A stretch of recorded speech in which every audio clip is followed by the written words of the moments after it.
राम श्री राम जय राम जय राम श्री राम जय राम जय राम श्री राम जय राम जय राम श्री राम जय राम जय राम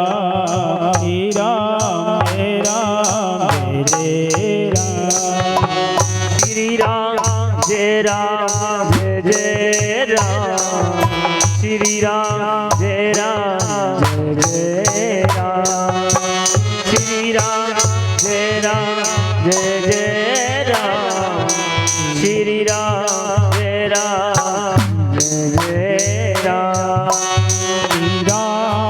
जय राम श्री राम जय राम जय राम श्री राम जय राम जय श्री राम जय राम जय राम श्री राम जय राम जय राम श्री राम जय राम जय राम श्री राम जय राम जय राम श्री राम जय राम जय राम श्री राम जय राम जय राम श्री राम जय राम जय राम श्री राम जय राम जय राम श्री राम जय राम जय राम श्री राम जय राम जय राम श्री राम जय राम जय राम बोली बांकी बिहारी लाल की बोले श्रीमद् भागवत महापुराण की बोले भक्त वत्सल भगवान की बोले संत भगवान की बोले बटेश्वर धाम की गोपाल जी महाराज की भूमिया बाबा की डुमरवाली काली मैया की बजरंग बली की जय जय श्री राधे जय जय श्री राधे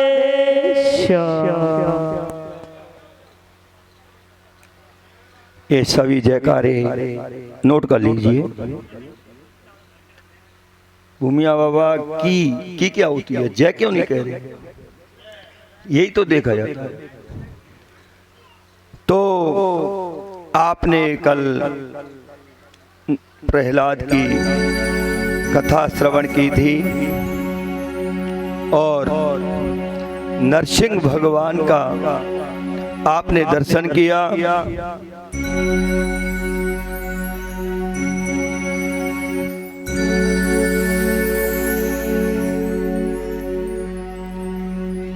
नरसिंह भगवान की कथा श्रवण करने से आपको शिक्षा दी जाती है। बड़े ध्यान की बात है। यहाँ पर जो भी कथा हो रही है बहुत ही महत्वपूर्ण कथा है। ये भागवत की ग्रंथ तो आप भी ले सकते हैं और अपने घर पे भी अध्ययन कर सकते हैं, परंतु अध्ययन करना, पढ़ना और उसको समझना अलग बात। कल की कथा से ये शिक्षा मिलती है। नरसिंह भगवान ने आकर के अपने भक्त प्रहलाद की रक्षा की। आप भी भगवान के भक्त हैं, अगर आप चाहें तो अपनी रक्षा करा सकते हैं, पर आपकी रक्षा जब ही होगी जब आप भक्त प्रहलाद जैसे बनेंगे। आपकी रक्षा इसलिए नहीं हो सकती है कि आप कथा में आए, मैं देख रहा हूं एक मैया को मेरी निगाह उधर ही है, एक निगाह इधर एक निगाह उधर, वातावरण बंद नहीं है। अगले जन्म में जो अधिक बोलती हैं, आपने एक पक्षी को देखा है ना, उसको टट्टाटूली कहते हैं, रात में करती है टट टट टट टट टट, उस योनि में जाना पड़ता है। मैं बताऊंगा कितने जीवों की कितनी योनियां होती हैं, कितनी मनुष्य की योनि है, कितने प्रकार के मनुष्य होते हैं, कितने प्रकार के बंदरों की योनि है, कितनी प्रकार जानवरों की योनि है, कितनी प्रकार की पक्षियों की योनि है। सारी कथाएं आपको समझाई जाएंगी।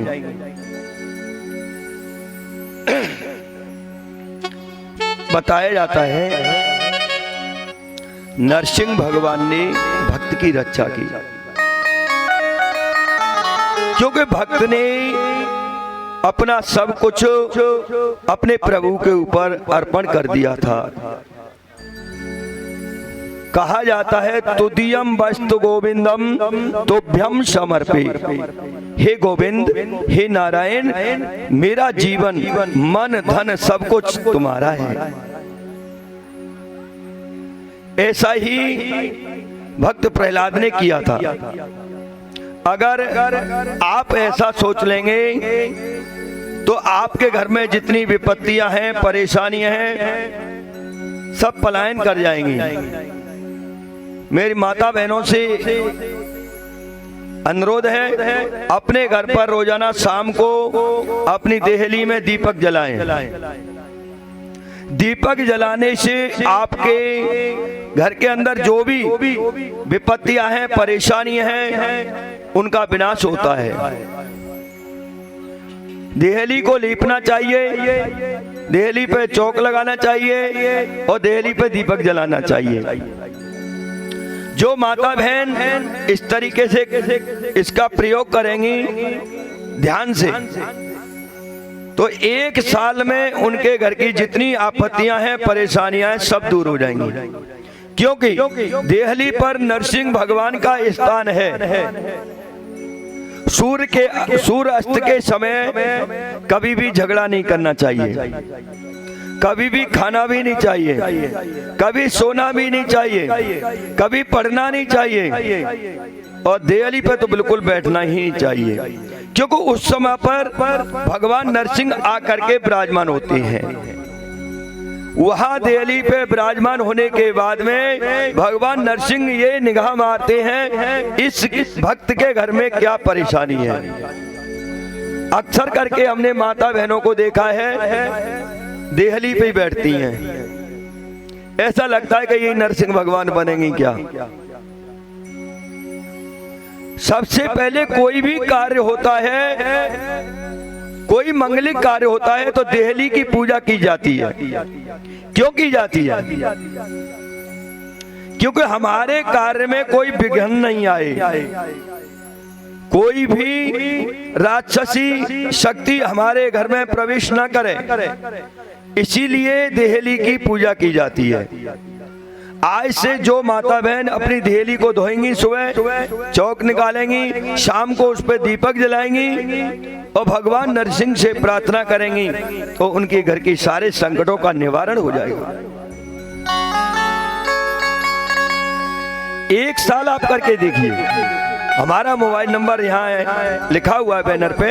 अगर आपका काम नहीं बनता है, शांति नहीं मिलती है, जितना भी खर्चा होता है दीपक जलाने का, आप हमसे कह देना, हम आपके घर भेज देंगे। पर नियम से करना है, ऐसा मत करना एक हाथ में चाय का गिलास लग रहा है, एक हाथ से दीपक रखने जा रहे हैं देहली पे। हाथ पैर धो करके, शरीर को पवित्र करके, भगवान का स्मरण करके, तो आपकी सारी परेशानियां दूर हो जाएंगी। सुखदेव जी कहते हैं, हे राजा परीक्षित, भगवान के तो अनेक अवतार हैं, नरसिंह अवतार भी हुआ, भगवान के 24 अवतार हैं। उन 24 अवतारों के बारे में हम आपको बताते हैं। हे राजा परीक्षित, आप ध्यान से सुनिए। सबसे पहले किसका प्राकट्य हुआ था, किसका अवतार हुआ था? सनक सनंदन सनत कुमारों का अवतार हुआ था, जो ब्रह्मा जी के 4 पुत्र थे। सनक है, सनंदन है, और सनातन है, और सनत कुमार है। ये ब्रह्मा जी के 4 पुत्र थे, जो भगवान का स्मरण करते हैं और ये सनक सनंतन ब्रह्मा जी के पुत्रों का स्मरण करते हैं, उनके अंदर अपार शक्ति प्रदान हो जाती है। इन्होंने ही जय और विजय को श्राप दिया था, इसी कारण से हिरण्याक्ष और हिरण्यकश्यपु बने थे। एक बार ये सनत कुमार भगवान के श्री धाम में गए थे। उनको देख करके उन्होंने जय विजय ने रोक लिया तो उन्होंने श्राप दे दिया, अरे दुष्टो तुमने हमें रोका है। फिर भगवान का दूसरा अवतार हुआ, क्योंकि उन्होंने क्षमा याचना की थी क्षमा याचना की कि हमारा उद्धार कैसे हुआ। तो भगवान ने कहा मैं स्वयं रूप धारण करके आऊंगा, तुम्हारा उद्धार होगा, क्यों भगवान के पार्षद थे। फिर भगवान दूसरा अवतार बताते हैं, सुखदेव जी कह रहे हैं राजा परीक्षित बाहरा का अवतार हुआ, जो हिरण्याक्ष का वध किया था, बाहरा भगवान का अवतार हुआ, शुकर का अवतार। पृथ्वी को पाताल से पृथ्वी लोक पर आकर के उन्होंने स्थापित किया। तीसरा अवतार बताया जाता है संत नारद जी का अवतार। नारद जी का अवतार हुआ था, जो जन कल्याण के लिए विश्व कल्याण के लिए भ्रमण करते हैं, वो नारद जी का अवतार हुआ था। चौथा अवतार बताते हैं नर अवतार। भगवान ने नर का अवतार लिया, नर नारायण का अवतार कहा जाता है। और पांचवा अवतार बताया गया है, आपको बताया था कपिल देव जी का अवतार, जो अपनी माता देवहूति को उन्होंने बड़ा ज्ञान दिया, जिससे वो एलका नाम की नदी बन करके और भगवान की भक्ति में लीन हो गई। छठवां अवतार बताया जाता है दत्तात्रेय जी महाराज का अवतार। दत्तात्रेय महाराज कौन थे और कब अवतार हुआ, इसकी कथा विस्तार से बताएंगे। क्योंकि जब मैया अनुसैया का सतीत्व नष्ट करने के लिए त्रिदेव गए थे, देवियां अपने पतियों को लेने गई थी, तो भगवान ने कहा हे मैया अनुसैया आप कुछ हमसे मांग लीजिए। उन्होंने कहा मुझे कुछ नहीं चाहिए हे प्रभु, मुझे तो यही चाहिए कि आप बालक बनकर के मेरे घर पर आए और एक बार मेरे उधर से मेरे यहाँ बालक बनकर के आप आए। तो ये दत्तात्रेय जी का अवतार हुआ, और भी अवतार तीनों ब्रह्मा विष्णु का हुआ है, वो मैं विस्तार से आगे कथाएगी आपको हम समझाएंगे। सातवां अवतार बताया जाता है यज्ञ पुरुष भगवान का अवतार है। जो आप यज्ञ करते हैं, कोई भी कितना भी कार्य कर लीजिए, जब तक अग्नि में आहुति नहीं दोगे, यज्ञ नहीं करोगे, उसका फल तुम्हें पूर्ण प्राप्त नहीं होगा। यज्ञ अवतार हुआ, भगवान ने आकर के यज्ञ में अपना भाग स्वीकार किया था। आठवां अवतार बताया जाता है ऋषभ देव जी का अवतार, जिनसे जैन धर्म की स्थापना की गई है। आज भी जैनियों को देखा होगा, सूर्य अस्त के बाद में वो भोजन नहीं करते, प्रसादी नहीं पाते हैं। वो ऋषभ देव जी का अवतार है। और नौवां अवतार बताया गया है पृथु जी का अवतार। पृथु जी पृथ्वी से प्रकट हुए थे। और 10वां अवतार बताया है मत्स्य अवतार। जब समुद्र मंथन हुआ था तो भगवान ने मत्स्य का अवतार लिया। और 11वां अवतार बताया गया कश्यप जी का अवतार। समुद्र मंथन के समय पे ये भी अवतार भगवान ने लिया था। 12वां अवतार बताया जाता है धन्वंतरी अवतार। धर्मांतरी का अवतार हुआ जब समुद्र मंथन के समय पे अमृत कलश लेकर के धन्वंतरी महाराज पधारे। और 13वां अवतार बताया जाता है मोहिनी अवतार। जब राहु कलश को छीन करके भाग गए तो भगवान को पुकारा तो वो मोहिनी का रूप धारण करके आए, तो उनका मोहिनी अवतार बताया जाता है। और 14वां अवतार बताया गया है मेरे प्रभु नरसिंह अवतार, जो आपके सामने कल नरसिंह जी के दर्शन किए थे। 15वां अवतार आएगा वामन भगवान का अवतार, जो कथा आगे आएगी। वामन भगवान की झांकी के दर्शन आप करेंगे। और 16वां अवतार बताया जाता है परशुराम जी का अवतार। परशुराम जी का 16वां अवतार है। जब भगवान ने धनुष को तोड़ा था तो परशुराम जी वहां गए थे, भगवान को पहचान करके उन्होंने समझा मेरा कार्य पूर्ण हो गया, वो वन को चले गए। 17वां अवतार बताया गया है महर्षि वेद व्यास जी का अवतार, जिन्होंने वेदों की रचना की, जन कल्याण किया, उनका 17वां अवतार बताया गया है। 18वां अवतार बताया गया है हमारे प्रभु आदरणीय श्री राम जी का अवतार, से राघव अवतार कहा जाता है। 18वां अवतार है जो आज कथा आपको श्रवण कराई जाएगी। और 19वां अवतार बताया गया है बलराम जी का अवतार, जो शेषनाग अवतार है। बलराम जी रुक्मिणी के रोहिणी के उदर से उनका प्राकट हुआ था, देवकी मैया के 7वें गर्भ थे। और 20वां अवतार बताया गया है हमारे कन्हैया लाडले का अवतार, जो हमारे प्रभु हैं। 21वां अवतार बताया गया है हरि अवतार। और 22वां अवतार बताया जाता है हंस अवतार। 23वां अवतार है बुद्ध अवतार। और 24वां अवतार है कलिकी अवतार। कलिकी भगवान का अवतार हुआ, वो 24वां है।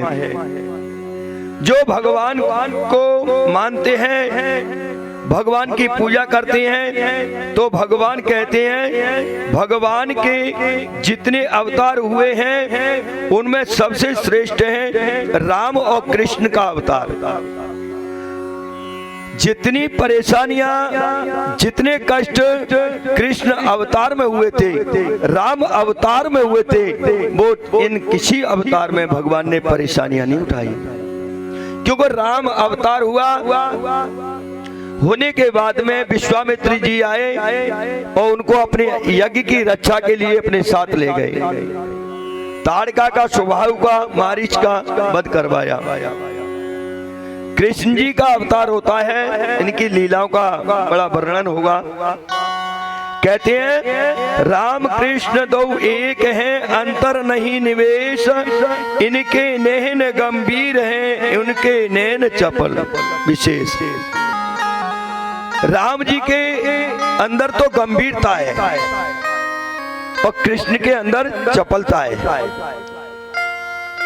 भगवान राघव थे, वो बड़े गंभीर रहते थे।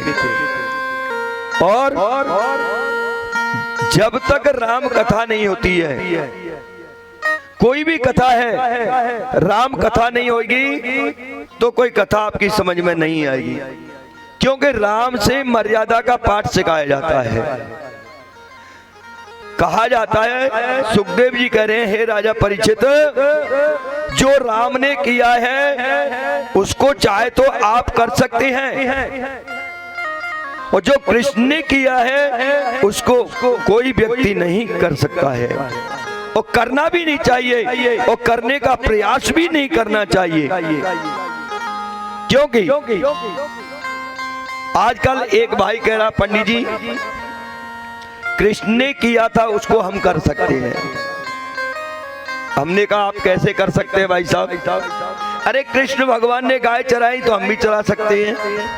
कृष्ण भगवान ने मुरली बजाई तो हम भी बजा सकते हैं, बांसुरी ला दो। कृष्ण भगवान ने माखन मिश्री खाया तो हम भी खा सकते हैं। कृष्ण भगवान ने लूट के खाया चोरी करके हम भी कर सकते हैं। और भाई क्या कर सकते हैं? कि कृष्ण भगवान ने गोपियों के साथ में रास किया था, तो हम भी कर सकते हैं। हमें रास करने में क्या बुराई है? डीजे लगा देते हैं, डांस कर रहे हैं लड़का लड़की। अरे भाई, कृष्ण ने तो मर्यादा में रह के किया, काम को उल्टा लटका दिया था। इसलिए कृष्ण भगवान ने मोर पंख को लगाया, क्योंकि मोर कभी काम वासना नहीं करता है। राम तो गंभीर हैं, उन्होंने पिता की आज्ञा का पालन किया, संतों की सेवा की, ब्राह्मणों की सेवा की, गरीबों का संग किया, उनकी सहायता की। तो चाहे तो आप कर सकते हैं। अरे भाई, हमने कहा तुम कृष्ण की कह रहे हैं, कृष्ण ने जो किया हम कर सकते हैं। चलो, कृष्ण ने तो 6 दिन के ने विष पिया था। पूतना मैया विष लगा करके आई थी, पूतना मौसी के विष को पान किया। आप एक रत्ती भर खा के बताइए, चोरी तो कर सकती हो, माखन खा सकते हो, गाय चरा सकते हो, पर 6 दिन के कन्हैया ने शुरुआत में जो किया था, सिद्ध गणेश किया, उसको आप करके बताइए। 6 दिन के कन्हैया ने पूतना मौसी का स्त्रों पे जो विष लगा हुआ था उसका पान किया था। क्या आप कर सकते हैं कोई? अरे कृष्ण भगवान ने तो दावा अग्नि को पी लिया। ब्रज में अग्नि प्रकट हो गई थी, तो दावा अग्नि को पी गई। आपके मुंह में थोड़ा सा अग्नि डाला जाए, आप खा सकते हैं?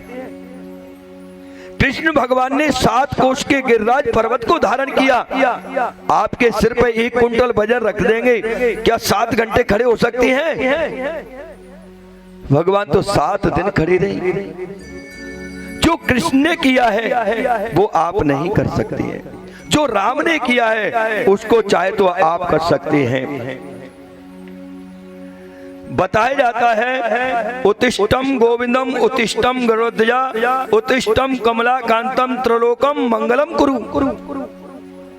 भगवान को तो कहते हैं आप खड़े हो जाइए, प्रभु आ जाइए, और आपसे कहा हमारी सहायता करो, भाई साहब आ जाओ, मैं परेशान कर रहा है, गोली दे रहा है, तो आप खाएंगे सामने?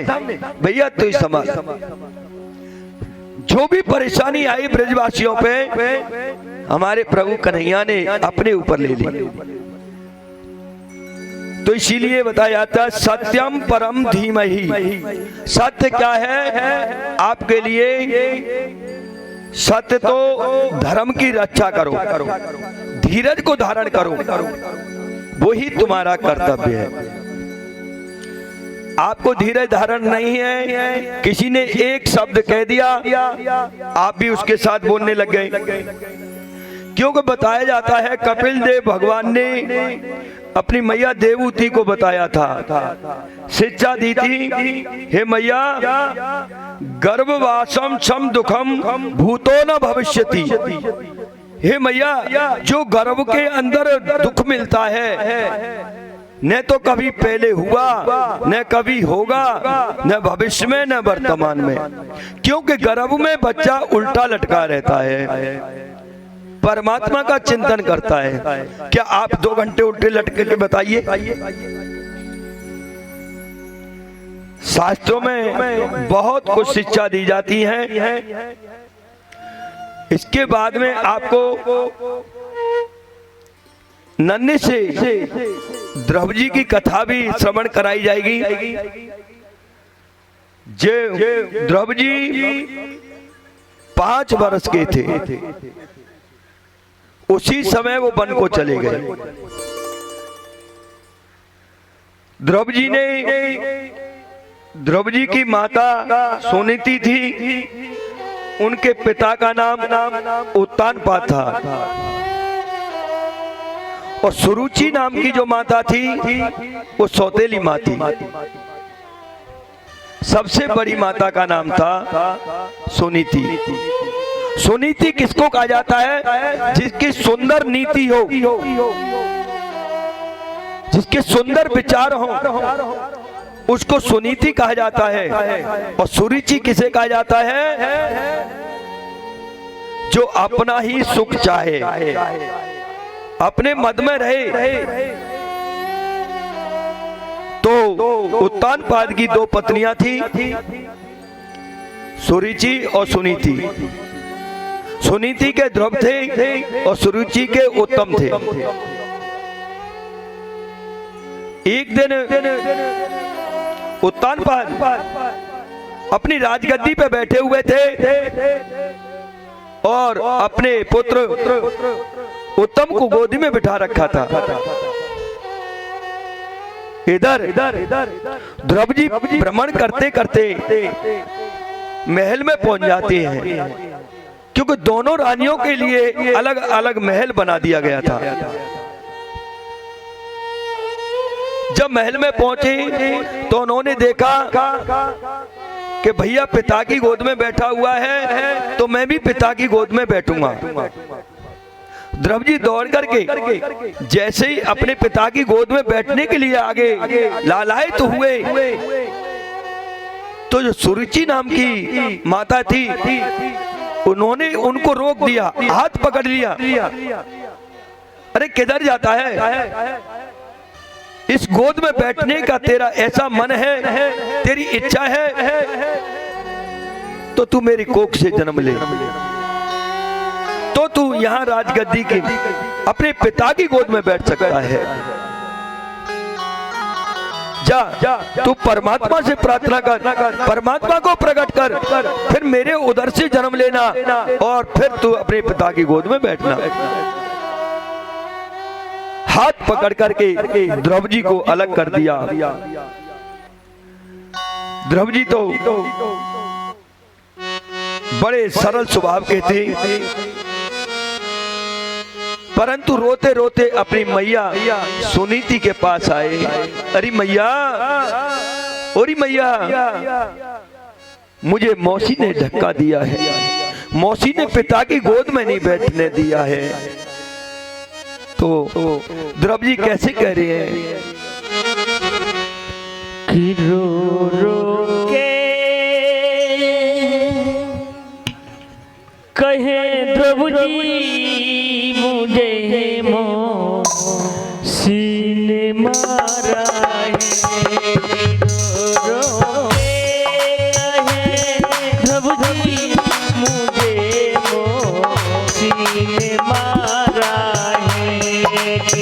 रो रो के कहे ध्रुव जी मुझे मौसी ने मारा है। रो रो के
करके दिखला दे।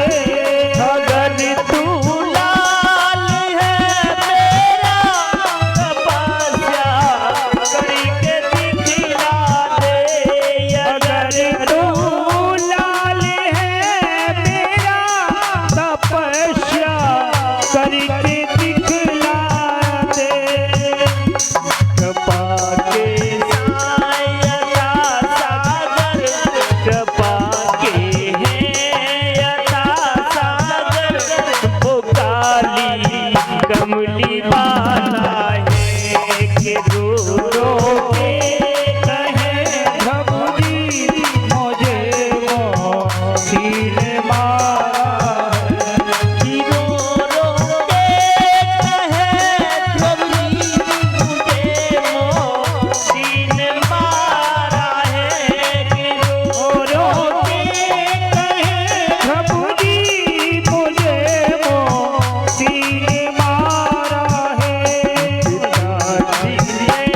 यीशु मैया नमक से के उचारा है।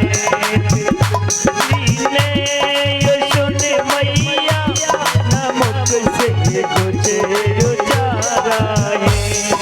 रो रो के कहे मुझे मोती ने मारा है। मुझे मोती ने मारा है। मुझे मोती ने मारा है। बोलिए सुखदेव भगवान की जय। बोलिए हनुमान जी महाराज की जय। आज ध्रुव जी अपनी माता के पास पहुंच जाती हैं और मैया से रो रो करके बता रहे हैं, हे मैया मुझे मौसी ने पिता की गोद में नहीं बैठने दिया। मैया सुरीति कहती है, सुनीति ने कहा, हे पुत्र आप उस महल में क्यों गए थे? मैया मैं तो गेंद खेलते हुए उस महल में पहुंच गया। मैंने पिता के दर्शन नहीं किए थे। आज मुझे भाग्य से पिता के दर्शन हुए। भैया उत्तम गोद में बैठा हुआ था पिता की मैं, तो मेरी भी इच्छा हुई कि मैं भी अपने पिता की गोद में बैठूं। जैसे ही मैं बैठने के लिए गया मुझे धक्का दे दिया मौसी ने।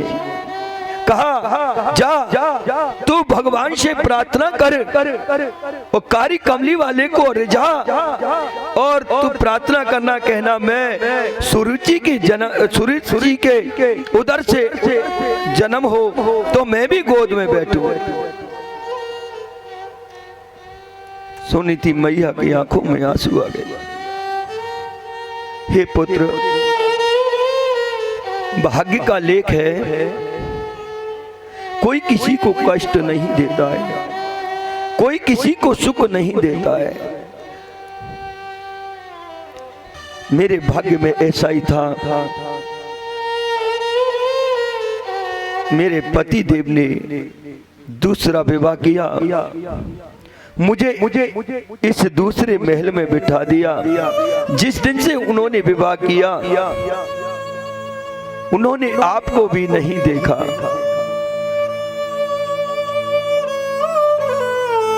न गृह्यम गृह्याम चतम गृहिणीयम मामुचते। न घर को देखा, न गृहिणी को देखा, न पुत्र को देखा, न गृह्यम गृहिण्यायन्ते मोचतम। मौसी ने तुमसे ठीक कहा है बेटा, जो शब्द मैं नहीं बता सकी आज तेरी मौसी ने तुझको बता दिया। हे पुत्र ध्रुव, मैं तुमको नहीं रोकूंगी, तुम परमात्मा को प्राप्त करो। एकदा सुरुचि पुत्रकम महारोग्यम लाशनम उत्तम नारुच्छतम द्रवे जनदयतम। सुरुचि का पुत्र जो है उत्तम, वो भाग्यशाली है, वो राज्य का अधिकारी है। बेटा तुम तो परमात्मा का भजन करो, जाओ परमात्मा से प्रार्थना करो। बालो असीवतम नान्यायम स्त्री गर्भाशंभूता नुनु वेदे भगवानस्य दुर्गास्तो मनोरथः। तुम्हारे जितने मनोरथ हैं ये मेरा आशीर्वाद है पुत्र, वो पूर्ण होंगे। जिसको माँ का आशीर्वाद मिल जाए, पिता का आशीर्वाद मिल जाए, संतों का आशीर्वाद प्रदान हो जाए, ब्राह्मणों को आशीर्वाद मिल जाए, गुरुजनों का आशीर्वाद मिल जाए, उसको कोई नहीं रोक सकता है संसार में। उसकी विजय अवश्य होगी। मां मंगलम तातम पोषणास्तम ब्रह्मणस्ते जनास्तो खदा सत्यम सुरेचि भीनायम भगवानम दुर्गोतः। सुरुचि मैया ने कितनी बढ़िया प्रेरणा दी। ये अच्छी बात है, जिसके कहने से जीवन सुधर जाए, परमात्मा की प्राप्ति हो जाए, उससे बड़ा संसार में कोई नहीं है। वो तुम्हारा बड़ा हितैषी है। और अगर आपने किसी को गुरु बनाया, उससे आपने ज्ञान नहीं लिया, उससे कुछ प्राप्त नहीं किया, आप अपने घमंड में रहे, अपने अहंकार में रहे, तो तुम्हें क्या मिला? देवहूति मैया की तरह से देवहूति मैया ने कहा है, पुत्र कपिल मैं नदी किनारे बैठी रही, जब भी प्यासी रह गई। ऐसे आप प्यासे रह जाओगे। गुरु बिना भवनिध तरई न कोई, जो बिरंच शंकर सम होई। गुरु की कृपा के बिना कोई तरता नहीं है। हे पुत्र ध्रुव, तुम भी जाकर के कोई जंगल में जाओ और तुम भी कोई गुरु बना लेना। ध्रुव जी मैया का आशीर्वाद लेकर के जंगल को प्रस्थान कर जाती है।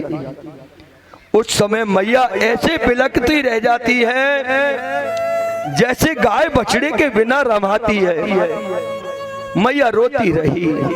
ध्रुव जी ने पीछे मुड़ के नहीं देखा, क्योंकि मैया का आशीर्वाद मिल गया। प्रथम गुरु तो माता है, आज मैया का आशीर्वाद प्रदान हो गया ध्रुव जी को। जंगल में चल देते हैं।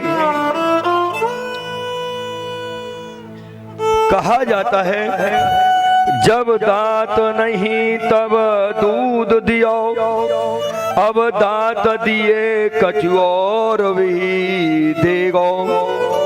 जब बच्चे के दांत नहीं होते तो भगवान माँ के स्तनों में दूध प्रदान कर देता है। बताओ। और जब दांत आ जाते हैं तो भगवान और कुछ भी प्रदान करता है खाने के लिए। जब दांत नहीं होते तो बताइए माँ के स्तनों में दुग्ध आ जाता है। आज ध्रुव जी चल देते हैं भगवान का भजन करते करते। भजन तो आता नहीं है, क्या बोले क्या नहीं बोले। ध्रुव जी पे एक ही आता है, ताली तमली वाला तहां मिलेगो, ताली तमली वाला तहां मिलेगो। क्योंकि उन्होंने कहा, सुरुचि मैया ने काली कमली वाले को रिझा, और उन्होंने तो वो ही मंत्र धारण कर लिया, ताली तमली वालो तहां मिलेगो। ये बोलते जा रहे हैं ताली तमली वालो तहां मिलेगो, ताली तमली वालो। रोते जा रहे हैं। जितनी नगरवासी हैं उन्होंने देखा ध्रुव जी को, नन्हा सा बालक आज तपस्या करने के लिए चल दिया। रास्ते में नारद जी के दर्शन हुए। नारद जी ने देखा भक्त ध्रुव जा रहा है, इसके मन में सच्ची लगन है, इसको परमात्मा की प्राप्ति अवश्य होगी। ऐसे भक्त के मुझे दर्शन करने चाहिए। नारद जी किस रूप में पधारे वहां पर? कि भक्त के दर्शन करने के लिए पधारे। नारद जी ने जाकर के पूछा, हे पुत्र, अरे ध्रुव, तुम कहाँ जा रहे हो, किस लिए जा रहे हो? ध्रुव जी ने कहा, बाबा मैं परमात्मा के पास जा रहा हूँ, जो जगत का पिता है, हमारा पिता है, मैं उससे मिलने जा रहा हूँ। नारद जी ने कहा, कहाँ जा रहे हो? तुमने उनका पता है कहाँ रहते हैं? मुझे नहीं पता है। तो तुमको ये पता है उनका नाम क्या है? ये भी मुझे नहीं पता है। मैया ने कहा, ताली तमली वाला है। कहने का मतलब काली कमली वाला है। नारद जी ने कहा, ये नहीं नाम है उनका। कहाँ रहते हैं पता है? मुझे नहीं पता है। तो कैसे ढूंढोगे? तुम्हें किसी के नाम की नहीं पता है, उसके पते की नहीं पता है कहाँ रहता है, तो कैसे ढूंढोगे? ध्रुव जी हाथ जोड़ के बोले, बाबा क्या आप जानते हैं परमपिता परमेश्वर कहाँ रहता है? काली कमली वाला कहाँ मिलेगा? क्या नाम है उनका? नारद जी ने अपनी गोद में बिठा लिया ध्रुव जी को, अपने हाथ को घुमाया, कही पुत्र ध्रुव, बड़े बड़े संतों ने उनको प्राप्त नहीं कर सका, तो आप नन्ही से बालक उनको कैसे प्राप्त करेंगे? जंगल में पीने के लिए दूध नहीं मिलता है, खाने के लिए फल नहीं मिलेंगे, अन्न नहीं मिलेगा, बड़े बड़े जीव जंतु वास करते हैं, हे पुत्र तुम कैसे रहोगे? ध्रुव जी ने कहा, जाको राखे साया मार सके न कोई, बाल न बाका कर सके चाहे जग बैरी हो। मेरी तो बाबा रक्षा वही करेगा ताली तमली वाला। आहा, नारद जी की आंखों में आंसू आ गए। नारद जी रोने लगे, हे पुत्र ध्रुव, तुम 5 वर्ष के बालक हो, कैसी बातें करते हो? अच्छे अच्छे संतों को हजारों वर्ष हो गई, अखंड समाधि में उनको प्राप्त नहीं हुआ काली कमली वाला, तो तुम्हें कैसे प्राप्त हो जाएगा? ध्रुव जी ने कहा, बाबा मेरे प्राण चले जाए परंतु मैं बिगर परमात्मा के मिले वापस नहीं जाऊंगा। ऐसा दृढ़ संकल्प लिया।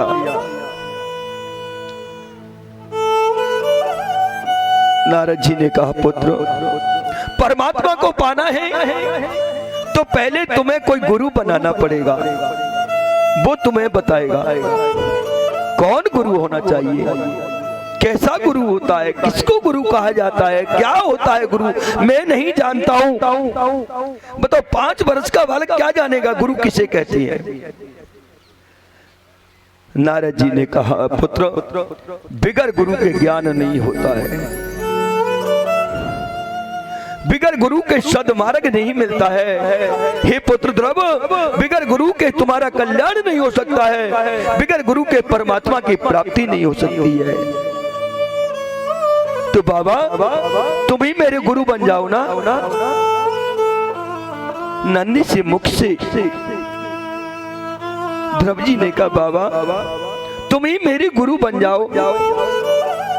नारद जी को लालच आ गया, जिसको परमात्मा की प्राप्ति होगी, परमात्मा की कृपा मिलेगी, मुझे ऐसा बड़ा सौभाग्य मेरा, मुझे ऐसा शिष्य मिल रहा है, इसके बहाने से मुझे भी परमात्मा के दर्शन हो जाएंगे।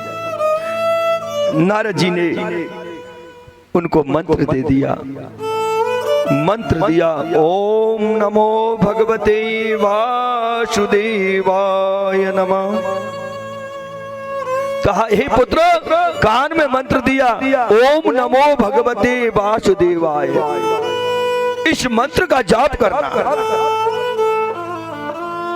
और जंगल में बैठ जाना। कैसे जाप किया जाता है बाबा? हे गुरुजी कैसे जाप होगा? हे पुत्र ध्रुव आसन लगा करके बैठ जाना और एक टाइम भोजन करना सायंकाल को। सुबह नहा धो करके निवृत्त होकर के यमुना के किनारे आप बैठ जाना और ऐसे ही भजन करना। अगर परमात्मा एक माह में नहीं आते हैं तो तुम जलपान करके, जल पी करके भजन करना।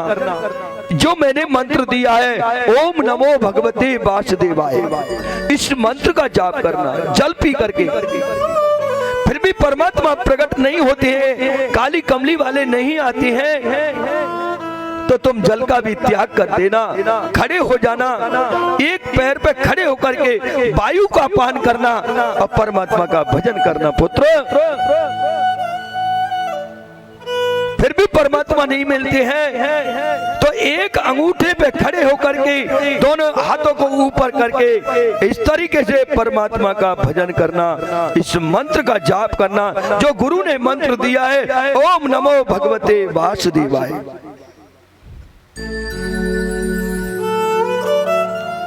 वायु का पान कर लेना, श्वास को रोक लेना। ऐसा कह करके नारद जी चले गए। ध्रुव जी जंगल में जाते हैं। ध्रुव जी ने ऐसे ही तपस्या की। एक माह तक उन्होंने एक टाइम प्रसादी को पाया, फल फूट जो भी मिल जाता, पत्ते इत्यादि मिल जाते वृक्षों को, उनको पान कर लेते थे। एक माह बीत गया, परमात्मा की प्राप्ति नहीं हुई। उसके बाद में उन्होंने जो फल और पत्ते घास इत्यादि सेवन करते थे उनका त्याग कर दिया ध्रुव जी ने। अब तो जल पी करके और तपस्या की। फिर भी एक माह बीत गया, फिर भी परमात्मा की प्राप्ति नहीं हुई। ध्रुव जी खड़े हो जाते हैं, एक पैर पे खड़े होकर के तपस्या की, वायु का पान किया, श्वास बाहर निकालते अंदर लेते थे, उसे वायुपान कहते हैं। फिर भी परमात्मा की प्राप्ति नहीं हुई। ध्रुव जी ने दोनों हाथों को ऊपर किया और एक अंगूठे पे खड़े होकर के तपस्या की। अब तो वायु रुक जाती है, हाहाकार मचने लगा, जीव जंतु घबराने लगे, इंद्र का इंद्रासन हिलने लगा। दौड़ते हुए नारायण के पास जाते, प्रभु हमारी रक्षा करो, कोई तपस्या कर रहा है। ओम नमो भगवते वासुदेवाय। सभी बोलिए ओम नमो भगवते वासुदेवाय। ओम नमो भगवते वासुदेवाय। ओम नमो भगवते वासुदेवाय। ओम नमो भगवते वासुदेवाय। कहा जाता है ध्रुव जी ने बड़ी तपस्या की। तपस्या करने के बाद में परमात्मा की प्राप्ति हुई। परमात्मा आए और ध्रुव जी को दर्शन दिया, चतुर्भुजी रूप में आ गए, प्रकट हो गए। लक्ष्मी मैया कहने लगी, आज नारायण हे प्रभु आप अकेले ही जा रहे हो, बड़े वेग में जा रहे हो, क्या बात है, मैं भी आपके साथ चलूंगी। भगवान ने कहा, मेरा भक्त ध्रुव तपस्या कर रहा है, नन्हा सा है, 5 वर्ष का बालक है। कुछ विद्वान तो 7 वर्ष का कहते हैं, भागवत में वैसे 5 का लेख है। आज मुझे उस भक्त के दर्शन करने हैं। लक्ष्मी मैया बोली, मैं भी चलूंगी, मैं भी अपने पुत्र के दर्शन करूंगी। जब वो आपका पुत्र है तो मेरा भी पुत्र है, मैं अपने सीने से लगाना चाहती हूँ। हे प्रभु मुझे हे स्वामी अपने साथ ले चलो। आज भगवान नारायण ध्रुव जी के पास आ जाते हैं, चतुर्भुजी रूप के दर्शन देते हैं, जिनकी 4 भुजाएं हैं, जिनके हाथ में शंख है, चक्र है, पद्म है, गदा है इत्यादि पुष्प लेकर के प्रकट हुए।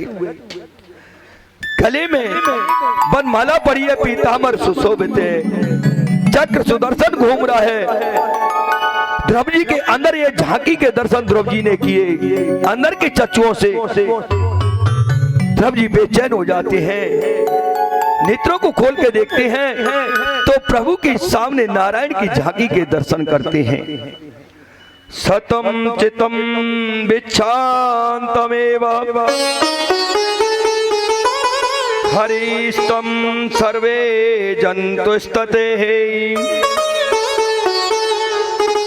कृतान्ते ब्रह्मकानायाः परम सेवला कृपालम। ध्रुव जी की कपोल से अपने शंख को लगाया। कपालो कृष्णायाम शंकम, शंख को लगा दिया। ध्रुव जी को ज्ञान हुआ। कहा जाता है भूक करोति वाचालम पंगलंगयते गिरम यत कृपा तन्मय वंदे परमानंद माधवम्। गूंगा भी बोलना प्रारंभ कर देता है अगर परमात्मा की कृपा हो जाए। भगवान ने ध्रुव की कपोल से अपने शंख को लगाया। अब तो ध्रुव भगवान की स्तुति करने लगा, गान करने लगा। जो जानहि ताए देहो जनाई, ओ जानत तुम्हें ते जाई। जो नहीं जानता है उसको भी परमात्मा जना देता है। जो जान जाता है तो परमात्मा का चिंतन करता है। उमादारो जो सित की नाई, सवही नचावत राम गोसाई। हे उमा, भगवान की कृपा हो जाए तो सब संसार को नचा देते हैं। भगवान की कृपा होनी चाहिए। आज ध्रुव को देखा, लाली मेरे लाल की, जित देखो उतलाल, लाली देखन में चली, मैं भी हो गई लाल। आज ऐसे हो गए परमात्मा को देख करके, जिधर अपनी निगाह से देखते हैं उधर ही नारायण दिखाई देने लगे। आज तो भगवान ने ध्रुव को देखा। ध्रुव परमात्मा की ये सोचता है कैसे वंदना करूं। तृणादपियम सुनीचेनम करोपियम सहितम विष्णु, अमानीतम महानीतम कीर्तनम सदा हरि। अब तो कीर्तन करने लगे, ध्रुव जी नृत्य करने लगे भगवान को पाते ही। हो अपने चरणों में दे दो ठो,